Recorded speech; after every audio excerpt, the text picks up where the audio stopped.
지난주와 동일한 본문이고 또 동일한 제목입니다. 이제 깨어 일어나야 합니다. 마침 위드 코로나라는 소식도 지난주 중에 접했고, 정말 이제는 한 달 후회가 아니라 지금 이 말씀을 접하고 듣는 지금 우리가 마음을 추스리고 일어나야 되겠다는 생각을 다시 한번 갖게 됩니다. 뭐 대단한 것, 큰 것, 지금 당장 뭐 새벽 기도를 하고 뭘 하고 다 하자는 얘기가 아닙니다. 지금 여전히 4단계니까 가되 뭔가 조금 어깨를 펴고 움직임이 있어야 될 거란 얘기죠. 예, 그런 모습이 오늘 오신 여러분이나 또 가정의 영상으로 예배하는 여러분 가운데도 그 어떤 마음의 그런 도전이 또 새로운 출발이 오늘이 되기를 바랍니다. 이 시간 여러분 잘 아시는 톨스토이의 수필집에 나오는 얘기 한 토막으로 설교를 시작하려고 합니다. 말씀을 시작하겠는데요, 한 사람이 사자에게 쫓기다가 그만 깊은 구렁텅이에 빠지고 말았습니다. 그 구렁텅이 밑에는 큰 뱀이 혀를 날름거리면서 먹이가 떨어질 것을 기다리고 있었습니다. 엉겁결에 그 사람은 길게 늘어진 나무 뿌리를 잡아 바닥에 떨어지는 것을 모면했습니다. 위를 쳐다보니 사자가 있고 아래를 내려다보니 뱀이 혀를 내밀고 꽈리를 들고 틀고 지금 바라보고 있습니다. 그런 상황 속에서 어디선가 향기로운 냄새가 코를 진동시킵니다. 자세히 둘러보니 바위 틈에서 야생꿀이 흘러내리고 있었습니다. 그 사람은 고개를 비틀어서 야생꿀을 핥아먹습니다. 언제부터인지는 모르지만 흰 쥐와 검은 쥐가 들락달락하면서 그 사람이 잡고 있는 나무 뿌리를 갉아먹기 시작합니다. 그렇지만 이 사람은 꿀에 취해 여전히 꿀 맛에 전혀 그런 거 다른 것 생각을 다 접어두고 그 꿀 맛에 취해서 꿀을 핥고 있습니다. 언제 떨어져 죽을는지, 뱀의 먹이가 될는지 모르고 달콤한 꿀에 취해 있다는 그러한 얘기입니다. 이 글에서 흰쥐와 검은쥐가 들락달락한다는 것은 시간의 흐름을 의미하고, 바닥에 떨어져서 뱀의 밥이 된다는 것은 사탄의 밥이 된다는 그런 의미를 갖고 있고요. 바위 틈에 흘러나오는 향기로운 꿀이란 달콤한 이 세상의 쾌락을 의미합니다. 이 수필집에서 사람들이 언제 죽을지도 모르고 그냥 달콤한 쾌락에 취해서 오늘을 그렇게 살고 있다는 것을 고발하고 있습니다. 이 세상이 주는 달콤한 쾌락에 흠뻑 취해 살다가 그 날이 당도하면 어떻게 할 것인가? 돈이 주는 매력, 명예가 주는 달콤함, 육신적인 유욕이 가져다 주는 즐거움에 취해 살다가 그날이 오면은 내 영혼은 어떻게 될 것인가? 라는 질문을 던집니다.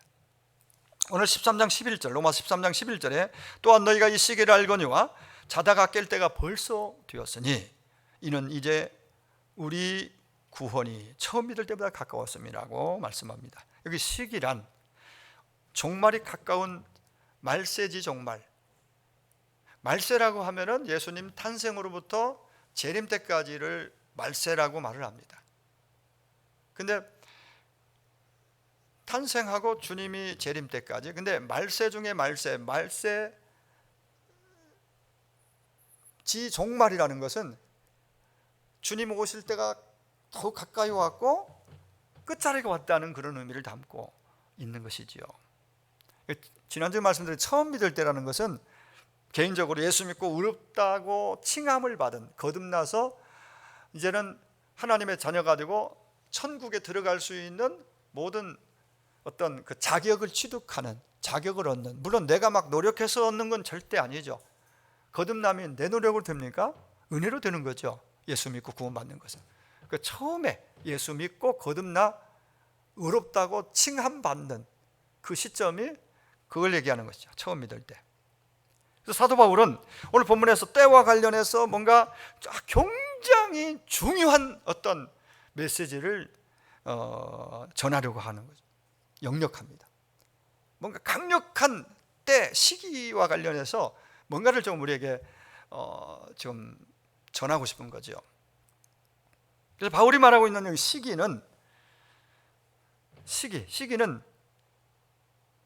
카이로스라는 말인데요. 카이로스라는 말은 연대적으로 1년 365일이 하루 24시간, 하루하루 지나 365일, 또 10년이라고 20년이라고 이런 시간에 단순한 그 흐르는 칼렌다적 연대기적 시간이 아니라 특정한 때 의미 있는 시간. 지난주에 말씀드렸던 어거스틴이 아이들이 막 떠드는 소리 가운데서 책을 펴서 읽으라. 책을 펴 읽으라. 어제의 오늘이 아니라 오늘의 어느 순간에 그에게는 이게 바로 특별한 회심을 이루는 하나님을 새롭게 만나는 그러한 카이로스의 시간입니다. 그러니까 그냥 흘러가는 시간, 단순한 시간은 크로노스라고 그래요. 크로노스의 시간이 아니라 오늘 이 예배의 자리가, 오늘 여기 함께한, 그리고 가정에서 영상으로 각 처에서 예배하는 여러분, 이 시간이 크로노스가 아니라 카이로스, 하나님과의 결정적인 만남과 새로운 결단의 시간이 되어지길 간절히 원합니다. 그렇게 되면 인생이 바뀌고, 이제 그러면 그때부터는 정말 어제가 오늘, 그날이 그날, 하루하루가 그날이 아니라 뭔가 달라진 새로움의 시작이 되고 그런 날이 전개된다는 얘기예요. 신앙의 근본적 결단을 위한 시기, 그게 바로 카이로스입니다. 카이로스. 그 시기와 때가 주는 의미를 바로 우리가 인식한다면 결코 믿음의 결단을 유보하거나 다음부터 잘하지 뭐, 위드 코로나 되면 그때부터 열심히 하지, 이게 아니에요. 왜냐하면 때 시기는 오늘 이 시간이거든요. 카이로스는 오늘이에요. 그냥 막연히 지나가는 시간 속에 내가 그냥 살아가는 것이 아니라 그냥 오늘 내가 이제 에베소 5장 16, 17, 18 쭉 가면은 세월을 아끼라는 말씀이 나오거든요. 다음에 이제 그 메시지를 준비하겠지만은 그런 기회를, 지나가고 있는 시간 속에 기회를 내 것으로 삼고 잡으라는 거예요. 놓치지 말고. 오늘 여러분이 예배에 나오셨고 오늘 여러분 예배를 함께 드리는데, 오늘 이 시간이 어제 그 시간 그냥 흘러가는 시간이 아니라 오늘 이 시간 여러분에게, 여러분이 붙들고 하나님과의 새로운 교감이 이루어지고 만남이 이루어지고 새로운 결단과 고백이 있는, 그래서 오늘 이후로 좀 더 달라진 모습으로 주님 안에 주님과 가까이 친밀하게 동행이 이루어지는 그러한, 정말 그런 은혜가 있기를 간절히 주의 이름으로 축원합니다. 이게 우리는 예배를 통해서, 또 큐티를 통해서, 개인적 기도를 통해서 그렇게 만들 수 있고 만들어 가야 됩니다. 그냥 세월을 지내는 그런 시간이 아니라 그런 의미에서 시기를 여기서 언급하고 있어요. 믿음의 결단을 유보하거나 머뭇거리면 안 됩니다. 깨어 일어나라 했는데 나는 상관이 없고 나하고는 별 관계없는 것처럼 듣고 지나치지 말아야 한다는 얘기예요. 어리석은 자가 되지 말고 지혜 있는 자가 되기 위해서 반드시 알아야 할 것이 있는데, 그게 바로 종말의식입니다. 역사적 종말도 가까이 오고 있고, 이런 얘기하면 도대체 무슨 소리인지 접근이 안 되고 이해도 별로 관심도 없는 세대죠. 뭐 예수님이 언제 오신다는 거야? 오기는 언제 왜 오는 거야? 심지어 그냥 이 좋은 세상에 그냥 살기 좋은데 왜 그분이 오시는 거야? 어쩌면 말을 안 해도 그런 심상인지도 모르겠어요. 심산인지도. 그만큼 주님이 오시겠다는 말씀에 대해서 각성이 없고 준비도 없고 이런 상태가 아닌가. 각자가 우리가 살펴볼 일입니다. 각자의 모습을, 신앙적, 영적 내 모습을 봐야 됩니다. 보지 못하면 어리석은 자가 됩니다. 지혜 있는 자가 되기 위해서는 반드시 종말이 있다. 역사적 종말도 다가오고 있고 개인적 종말도 다가온다. 그 시때는 정확한 시간을 알 수 없지만 가까이 오고 있어요. 사실은 우리 느끼지 못해도. 그렇죠? 여러분 100세 시대라고 다 100세 정해놓고 100살까지 다 살지 못하잖아요. 80, 90까지만 건강히 살아도 얼마나 큰 복이라고 말해요. 건강하게. 근데 50에 60에 그보다 훨씬 이전에 그냥 세상을 떠나는 경우도 세상에는 많아요. 사고로 떠나든 병으로 떠나든 간에 그런 경우들이 많은데 나와는 전혀 별개처럼 생각하고 그러다 보니까 시간에 대한 무감각, 지금 어느 때인지 이렇게 살아도 되는지 계속 이렇게 살 것인지 아니면 뭔가 변화되어야 될 부분은 뭔지 이런 것들에 대해서 고민도 없고 아무 생각 없이 간다면은 이건 어리석은 자, 그런 자는 어리석다고 말합니다. 자, 그러면 이때 우리가 빛의 자녀요 새 사람 된 하나님의 백성 자녀로서 어떻게 살아야 되느냐? 뭘 벗고 뭘 입으라고 말하잖아요. 12절의 끝부분에 그러므로 우리가 어둠의 일은 벗고 빛의 갑옷을 입자 그랬죠. 빛의 갑옷을 입자. 그게 벗고 입자. 어둠의 일을 계속 어둠의 일 가운데서 머물거리고 있으면, 그렇게 살고 있으면은 그분이 오셔도 내가 그분을 어떻게 맞이할 수 있겠는가라는 얘기예요. 그래서 여기서 6가지를 얘기합니다. 말세를 당하면서 세상 가운데 빈번하게 일어나고 있는 현상들, 어둠의 일들입니다. 빛의 자녀가 절대 추구해서는 안 될 것들, 빨리 버려야 할 것들, 떠나야 할 것들, 벗어버려야 할 것들 6가지를 오늘 본문 로마서 13장 13절에서 말씀하고 있어요. 2개씩 묶어서 얘기합니다. 방탕과 술 취하지 말며, 첫 번째. 두 번째는 음란과 호색하지 말며, 세 번째 쟁투와 시기하지 말며. 2개씩. 그래서 각각의 의미가 있지만은 닮은 그 속에 비슷한 점들이 있어요. 2개씩이. 잠깐씩만 생각해 보면요, 이 방탕이라는 단어가 제일 먼저 언급한 것은 어둠의 일 중에 가장 힘든 게 방탕이에요. 그리고 주님 오실 때 가까워지고 말세가 될수록 방탕은 세상을 덮어요. 방탕이. 이게 다는 그렇지 않지만은 많이 가지고 높은 데 올라갈수록 방탕할 수 있는 여지가 더 많아요. 없으면 못하죠. 있으니까 많이 가지고 높아지면 힘이 있으면 그거 가지고 방탕으로 나가기 쉽다. 이건 망하는 길이에요. 방탕은. 온 나라가 방탕에 빠지면요, 나라가 힘을 잃습니다. 결국은 로마가 망한 것은 힘이 없어도 망한 것이 아니라 방탕. 그 방탕이 바로 방탕과 술 취함으로 이어지잖아요. 방탕과 술 취함은 비슷한 언어입니다. 오늘 이 시대가 어쩌면은 이렇게 가고 있고 지금 채워져 가고 있어요. 이 방탕이라는 말은 헬라어로 코모이스라는 단어예요. 코모이스란 비스듬히 기댄다는 뜻인데, 술자리에 술 마시다 보면은 실제적으로 술을 마시면 이게 자세가 삐뚤어지잖아요. 그리고 막 입에서 평소에 그렇지 않을 때, 안 마실 때 하지 않던 그러한 톤으로 그런 색깔의 언어들이 나옵니다. 자기 의지와 어떤 면에 상관없이. 이게 방탕에 술 취하면 같이 끼어서 같이 나왔잖아요. 그 이 로마서를 쓸 당시에 바울이 편지를 쓸 때 술 취함이라는 것은 사실 로마인들의 얼마나 방탕한 술 취함의 시대였는지, 이 주신이 있어요. 주신. 실제적으로 주신, 바커스라는 주신을 숭배하면서 술 취해서 막 소란을 피우고 막 이러한 시대상.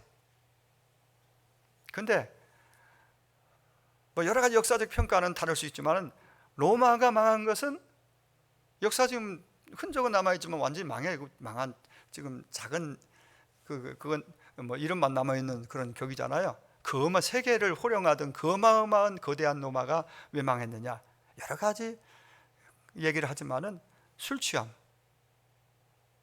방탕입니다. 그게 큰 원인. 우리나라 알코올 중독자가 200만 명이 넘는다는 얘기를 듣습니다. 사회적 가정 문제를 넘어서 사회적 문제고 세계에서 1등. 이런 건 1등 안 하면 좋겠는데, 자, 이게 어둠의 일이고 여기에 머뭇거리지 말고 빠져나와야 된다는 거예요. 벗어버리라 이거, 이런 삶을. 두 번째는 음란과 호색입니다.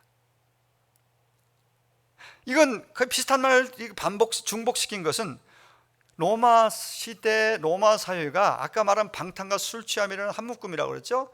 그런 시대 속에서 나오는 열매가 뭐냐면 음란이에요. 음란, 성적 타락. 로마 시대 음란한 모습을 부각시키기 위한 사도 바울의 어떤 글 쓰는 방식입니다. 표현 방식이에요. 술 취함, 흥청망청, 방탕과 함께 음란이 결국은 성적 타락이 한 나라, 거대한 나라를 무너지게 만들 수 있는, 그걸 역사가 보여주고 있고, 우리나라가 지금 겉보기에는 뭐 그냥 괜찮은 것 같지만은 실제적으로 이런 면에서 참 조심스럽지만은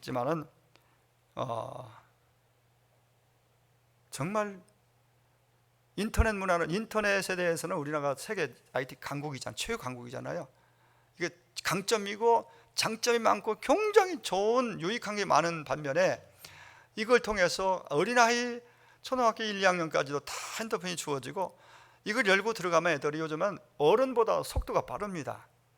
한 아이가 어디서 접해서 어둠의 사이트, 잘못된 사이트, 안 좋은 사이트, 음란 사이트 이런 거 접하고, 이게 이제 전화기 시작하면 서로 공유하면서, 이건 뭐 막을 방법이 없는 겁니다. 그제 주중에 어느 프로그램에 끝까지 전체는 못 봤지만은 내용 나오는 그 크리스찬인 줄 알아요. 상담 유명한 어떤 그 어린이에 대해서 상담도 나오고 뭐 여러 가지 그런 분 같은데, 거기에 고민을 얘기하는데 직접 나와서 얼굴 가리고 나와서 얘기하는, 엄마도 나오고 그 아들도 나오고. 근데 그 얘기하면서 지금 초등학교 저학년들입니다. 저학년 3, 4학년, 2학년, 3, 4학년, 2학년 그 정도 수준. 그 음란 사이트죠. 야동 같은 것을 쉽게 들어가는 겁니다. 이런 게 있어 하고 처음에 그러다가 호기심에 또 보고 또 보면서 완전 중독이 된 거예요. 그 자기는 자기 막 두려움이 오는 겁니다. 싫은데도 자꾸 빠져드는 거예요. 이런 아이들이 갈수록 경제 급속하게 늘어나고 있고, 다 손에 가지고 있으니까 마음먹으면 할 수 있는 거, 볼 수 있는 거예요. 스스로 통제를 못하는 거예요. 이거 아닌데 하면서 들어가는 거예요. 그래서 그 사회적으로 크게 막 엄청난 충격을 줬던 그 이름은 생각 안 나네. 그런 사람이 자기도 될까 봐서, 그런 나쁜 어른이 돼서 나쁜 사람이 될까 봐서 막 자기는 괴롭대요. 그런 상담하는 내용이었는데, 인터넷, 드라마, 영화, 그리고 뭐 어떤 여러 가지 이 보여지는 그 모든 거리마다 야한 것들로 채워져 가고 있는 게 오늘의 현실이에요. 그래서 기성세대는 어느 정도 통제 기능이 있어요. 스스로 여과 기능이. 근데 자라나는 그 아이들, 성장하는 아이들은 초, 중, 그리고 고등학교로 가면서 이게 이제 심각한 그러한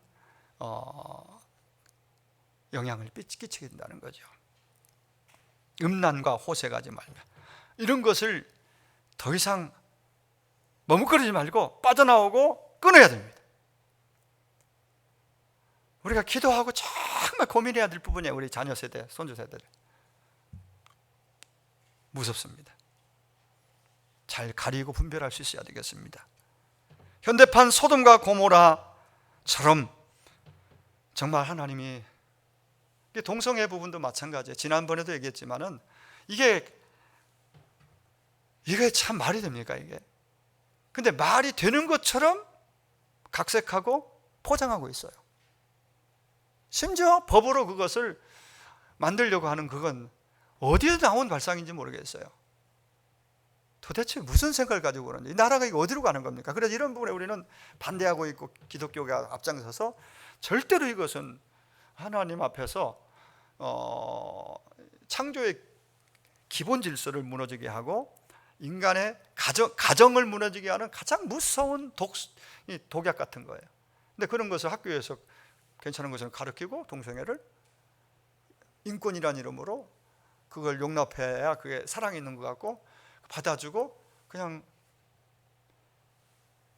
이건 정말 경계하고 우리가 분별해서 바르게 세워야 됩니다. 그 다음에 쟁투와 시기입니다. 쟁투와 시기도 유사한 의미입니다. 쟁투는 외부로 나타난 거친 투쟁을 의미한다면, 시기는 욕심을 불러일으키는 감정입니다. 시기심이 있다고 해요. 속에서 일어나는 거죠. 이거 행동으로 드러난 것이 쟁투. 이것들이 마음에 이제 자리하고, 이게 어둠이잖아요. 하나님의 자녀, 빛의 자녀는 이것들을 마음에서, 사람이니까 시기도 나올 수 있고 다툼이 막, 그렇기 때문에 막 욕심 때문에 싸움이 일어날 수 있는데, 이런 거 우리는 정 빨리 벗어나고 이걸 빠져나와야 됩니다. 이런 상태에서는 타인의 행복을 원치 않습니다. 사소한 일에도 막 화를 내고 언성을 높입니다. 요즘은 공중전화가 없어졌지만 뭐 다른 방식으로 이게 많아요. 조금만 좀 뭐 피해 의식이 있고 자기가 손해봤다 싶으면은 몇 배로 갚아주려는, 옛날에도 그런 게 있었지만 지금 감정이 폭발하면서 더 정말 아주 무섭게 그런 것들이 발산되고 있습니다. 공중전에 전화 오래 한다고, 오래전 얘기입니다만은 오래 한다고 기다려서 칼로 찔러 죽이지 않는가. 그리고 뭐 좀 그 상황은 다 이해할 수 없지만은 소음 때문에 힘들었겠죠. 근다고 그 가족을 전체를 그렇게 공격해서 죽게 만들고, 이런 일들이 정말 이게 너무너무 안타까운 일들이죠. 그게 어두움의 일, 이런 감정 조절이 안 되고 시기와 다툼, 욕망에서 나오는 이런 모든 것들은 결국 빛의 자녀에게 어울리지 않는 모습이다. 벗어버려라. 절대 추구하면 안 된다. 감정을 조절할 수 없는 사이, 브레이크가 고장난 세상에 우리는 살고 있기에 조마조마합니다. 조마조마. 우리는 오늘 이 시대의 모습을 보면서 종말이 가까이 성큼 다가오고 있음을 예민하게 느껴야 됩니다. 느끼고 이렇게 생각하는 것을, 그게 있어야 각성이 일어나는 것입니다. 아, 이런 시대에 내가 이렇게 살면 되나? 정말 정신 차려야 되겠구나. 정신 차리는 것이 각성이거든요. 깨어나야 돼. 역사적 종말이든 개인적 종말이든 마지막 종말이 있다는 걸 인식하고, 그래서 그분 앞에 설 때를 준비하며 사는 것이 성경은 지혜로운 자라고 말합니다. 자, 그럼 구체적으로 종말이 가까운 이러한 말세지말을 만나 사는 우리 빛의 자녀들, 오늘 저와 여러분은 어떠해야 하느냐? 베드로는요, 예수님의 제자 가운데 베드로 사도는 예수님 제자로 예수님과 늘 함께 하면서 주님이 십자가에 돌아가시 얼마 전에 그런 엄청난 신앙의 실패, 사명자의 실패, 이것을 평생 씻을 수 없는, 잊을 수 없는 실패를 경험합니다.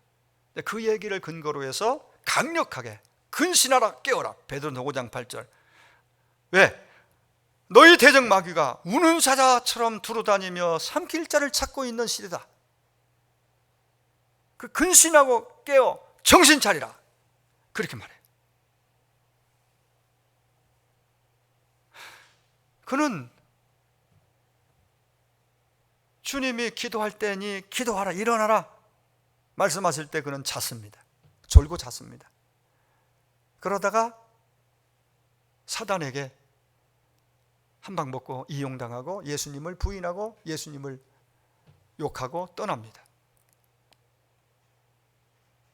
참 이건 잊을 수 없는, 정말 가장 베드로의 생애 가운데서 가장 큰 아픔과 상처로 남아있는 거죠. 그래서 잊을 수 없으니까 그가 나중에 회복하고 주님의 다시 제 부르심을 받은 후에 멋지게 사명 감당하는 가운데 이 편지를 쓸 때 이걸 기억하고 깨어라, 근신하라. 근신하라, 영적 각성이에요. 깨어나라, 이렇게 말합니다. 깨어 일어나라. 깨어 있으면 반드시 하나님께서 깨어 있는 자를 통해서 역사 가운데 이 당신의 계획과 뜻을 이루어 가시는데, 깨어 있는 사람을 통해서 그 역사를 움직여 가신다는 것을 우리는 알게 됩니다. 11절에 다시 바울은 이렇게 촉구하고 있는 거죠. 너희가 이 시기를 알거니와 자다가 깰 때가 벌써 되었다. 코앞에 닥쳐왔다는 거예요. 벌써 되었다는 것은 바로 코앞에 닥쳐왔다. 그럼 지금 자고 있으면 안 된다. 지금 졸고 있으면 안 된다. 지금 어두운 가운데 머뭇거리고 있으면 안 된다. 빨리 빠져나와야 되고, 빨리 어둠을 벗어버리고 빛의 갑옷으로 갈아입고 그렇게 해야 한다. 그렇게 살아야 한다. 영적 각성이라고 할 때 가장 떠오르는 단어가 기도입니다. 사실은 말씀과 기도죠. 말씀에 멀어지고 기도가 식어지고, 기도의 불이 꺼지고 식어지면은 영적으로 잠든 모습이에요. 뭐 그건 누구도 부인할 수 없는 사실이죠. 기도는 하나님과의 가까운 동행의 모습입니다. 늘 그분께 묻고 그분이 말씀하면 듣고 함께하는 그런 상태가 바로 기도라고 하면 되겠습니다. 기도가 중단되고 기도가 식어지면은 주님과 거리가 점점점 멀어집니다. 음성이 말씀이 들어오지 않고 그 은혜가 내 안에 쌓여지지 않습니다. 은혜가 내 안에 쌓이고 은혜가 내 안에 들어와야 되는데 그런 부분에서 지장을 받게 되는. 그래서 아까 말씀드린 베드로가 베드로 5장 7절에서 이렇게 말을 합니다. 만물의 마지막이 가까웠어. 시기를 말하죠. 때를 말하면서 정신 차리고 근신하여 기도하라.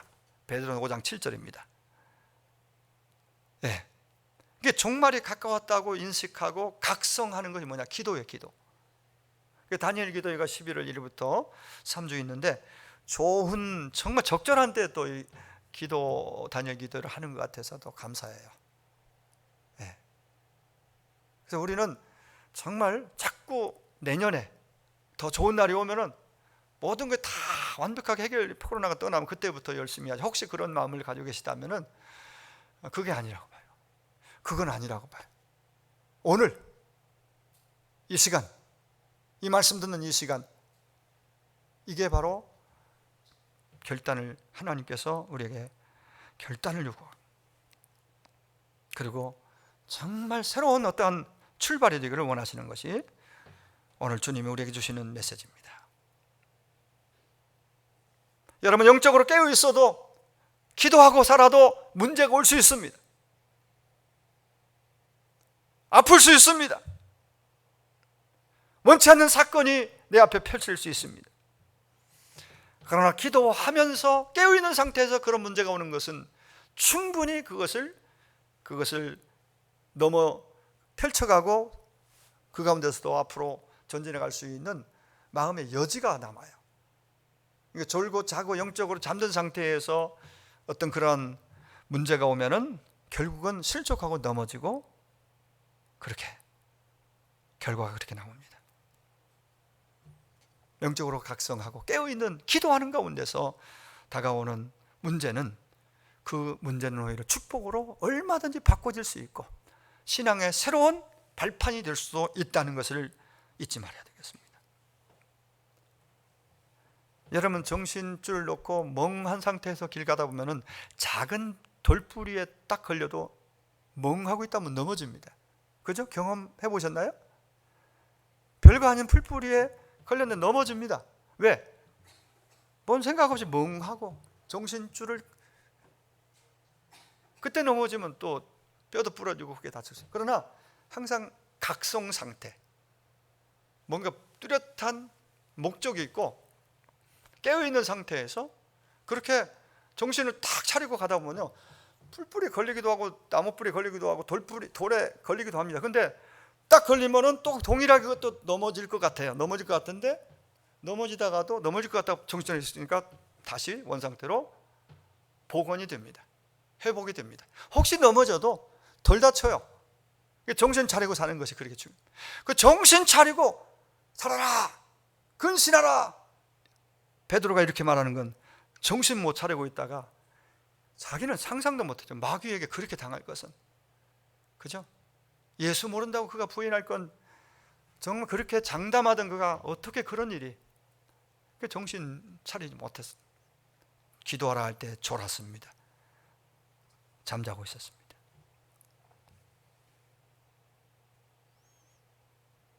여러분, 오늘 본문에 나오는 그 방탕, 술 취함, 음란, 호색, 다툼, 시기 등 육신의 정욕적인 그 모든 어둠의 일들은요, 그야말로 어두운 가운데 이 나쁜 일들을 행합니다.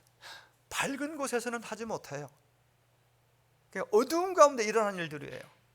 검은 거래가 이루어지고요, 어두운 가운데 말도 막 얼마든지 그런 덕스럽지는 못한 말을 막 해댑니다. 우리 주님 말씀하셨습니다. 누가복음 21장 34절에 너희는 스스로 조심하라. 그렇지 않으면 방탕함과 술 취함과 같이 나오죠? 방탕과 술 취함, 생활의 염려로 마음이 둔하여지고 뜻밖의 그날이 덫과 같이 너희에게 임하리라. 이게 종말과 관련된, 주님이 몸을 입고 이 땅에 돌아가시기 전에 하신 말씀이에요. 그런 날이 올 것을 미리 말씀해 주신 겁니다. 영적 무감각이 얼마나 무서운지, 죽어가고 있는데 자신은 몰라요. 어떤 사람이 개구리를 가지고 실험을 했습니다. 개구리 미지근한 물에 담궈서 그 버커에, 그 물이 있는 그 버커에 넣자. 거기서 뭐 미지근한 물이니까 아주 뭐 문제 없잖아요. 뭐 열심히 물에서 놀았습니다. 헤엄치며. 그 어떤 반응이 어떤가 보려고 버커에 올려서 불을 가열했습니다. 여전히 뭐 당장 팍 끓지는 않잖아요. 서서히 따뜻해지니까 여전히 잘 놀고 하죠. 뭐 그 다음 결과를 뭐 개구리가 알겠어요. 그냥 좋아. 거기에 그렇게 헤엄치고 놀고 있었습니다. 그리고 좀 더 지나니까 물이 뜨거워지고 펄펄 끓으니까 그 개구리는 어떻게 됐을까요? 하얀 배를 하늘로 향한 채 물 위에 둥둥 떠 있었습니다. 결국은 그 뜨거워지기 전에 사실 나왔어야 돼요. 튀어나오든지 주인이 좀 제발 좀 나 밖에 내보내달라고 통사정하든지 나와야 되는데 거기서 유유히 그냥 거기에 만족하고 있다가 결국은 그런 결과에 도달한 것이죠. 어떤 면은 우리들도 마찬가지라고 볼 수 있습니다. 세상의 환경은 마냥 우리가 도취되어 가고 거기에 적응하여 놀기에 적합한 환경과 상황을 제공합니다. 그런 온도를 제공합니다. 만약 우리가 영적인 각성 상태를 놓치면 영적인 영성을 상실한 채 죄악에 노출되어 정말 악에 점점 더 깊이 빠져갈 수가, 자기도 모르게 빠져갈 수가 있는 것입니다. 그러므로 작은 악에도 물들지 않도록 조심하고 거기에 어둠에 머뭇거리지 말고 속히 빠져나와서 어둠의 옷을 벗어버리라고 말합니다. 돌아서야 합니다. 빠져나와야 됩니다. 정신 차리고 깨어 일어나야. 14절에 오직 주 예수 그리스도로 옷 입으라고 말합니다. 마치 아침에 일어나면 옷을 갈아입고 회사에 출근하고, 또 누구를 사람을 만나러 갈 때 잠옷 입고 가는 사람 있나요? 벗어버리고 거기에 맞는 적합한 옷을 입고 가잖아요. 예를 갖춰서. 주님 오실 날을 기다리고 있다면, 믿는다면 주님 맞이할 옷을 입을 시점이라는 거예요. 제대로 주님 맞을 수 있는 옷, 그 옷이 뭐예요? 처음 믿을 때 그 구원의 옷, 칭의 그 차원이 아니에요. 지금 성결의 옷, 즉 믿는 자답게, 빛의 자녀답게 살아가는 삶의 어떤 의로운 행실, 빛의 열매인 착함과 의로움과 진실함이라고 앞에서 배웠듯이 이러한 모습들이 내 몸에, 내 마음과 몸에서 흘러나와야 돼요. 이게 정상이라는 거예요. 예수 그리스도로 옷 입으라는 것은 예수님을 항상 매 순간 의식하고, 의심하지 말고 인식하고, 의식하고 매 순간 주님과 동행하며 함께 걸어가는 것, 함께 살고 있는 것, 그분이 내 안에, 내가 그분 안에 늘 함께하고 있는 상태, 동행. 이게 바로 예수 그리스도 옷 입고 사는 모습입니다. 우리 앞에서 봤던 에베소 4장 22절 이하 24절에 보면은, 너희는 유혹의 욕심을 따라 썩어져가는 구습을 따르는 옛사람 올드 셀프를 벗어버려라. 그리고 뉴 셀프, 새 사람을 입으라고 말합니다. 옛사람의 모습을 벗고 새 사람의 모습을, 새 사람을 입으라고 분명하게 우리에게 앞에서 말씀했습니다. 이게 간단치 않습니다. 쉽지 않습니다. 왜냐하면 그냥 입던 옷 입고, 아니면 교회 올 때는 그리스도인처럼 인으로서의 옷을 받쳐 입고 와서 찬송도 하고 기도하고 마음에서부터 진심으로 주님을 향하고 있지만은, 이 예배를 떠나는 순간 친구 만나고 직장에 가고 그 상황에 따라서 거기에 맞는 옷으로 그냥 갈아입고 적당하게 어두운 가운데 그렇게 지내지 말고, 빛의 갑옷은 벗었다 입었다가 아니라 이제 입고 살아라는 거예요. 예수 그리스도 옷 입고 새 사람으로서 교회 안과 밖과 어디서든지 그런 모습을 가지고 살아야 한다는 것을 우리에게 말씀하고 있는 것입니다. 이게 가능해지려면 반복이 필요합니다. 가장 좋은 학습법은 반복입니다. 계속 어떤 새로운 것을 막 추구하는 것도 의미가 있을 수 있지만은, 이 반복이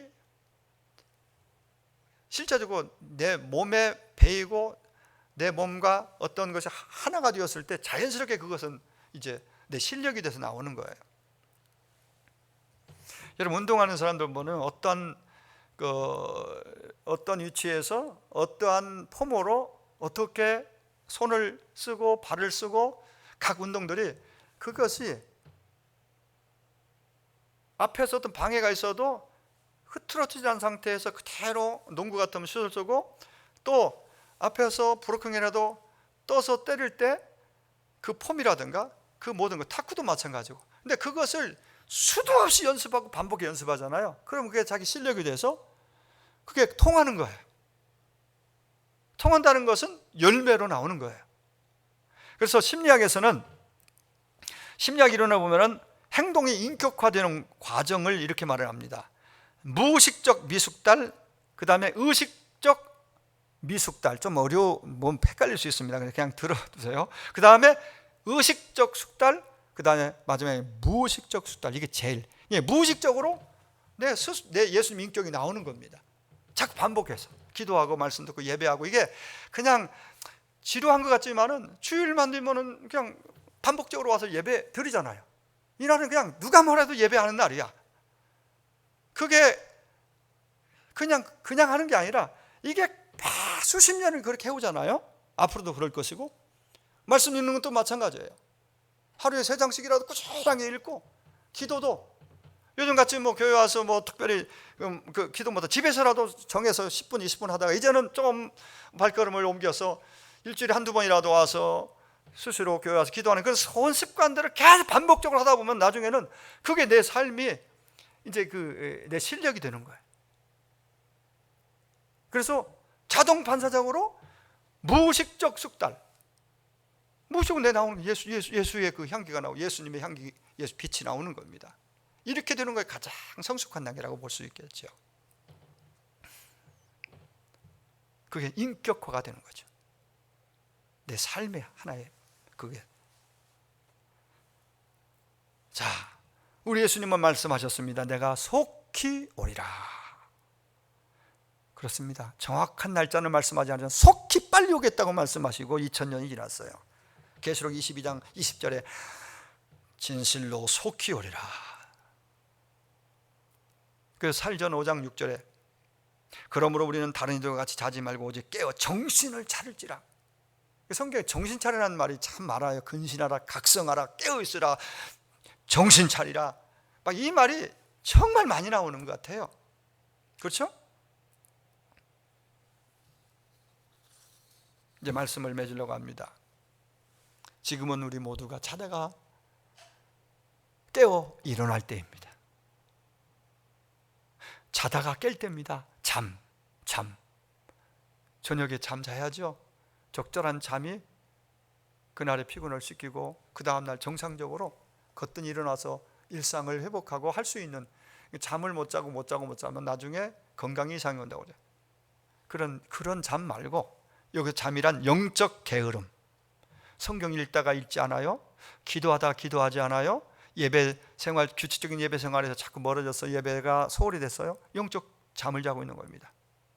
영적 게으름, 나태, 무지, 이런 것을 잠이라고 여기 잠은 이걸 의미합니다.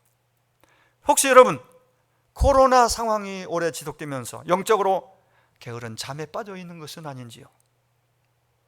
우리 모두 신앙적 나태와 게으름, 영혼의 잠에서 깨어나기를 간절히 원합니다. 우리 안에 회복과 영적인 부흥의 파도가 일어나기를 간절히 소원합니다. 어쩌면 오늘일지도 라는 시가 있습니다. 그 시를 읽고 기도하겠습니다. 그 내용 가운데 일부만 제가 인용하겠습니다. 훗날 후회하지 않으려면 무언가 시작해야 하는 날, 어쩌면 오늘일지도. 열매를 거두기 위해 나무를 심어야 하는 날, 어쩌면 오늘일지도. 맺힌 것을 풀어야 하는 날, 어쩌면 오늘일지도. 우리 주님 오시는 날, 어쩌면 오늘일지도. 내 인생의 마지막 날, 어쩌면 오늘일지도.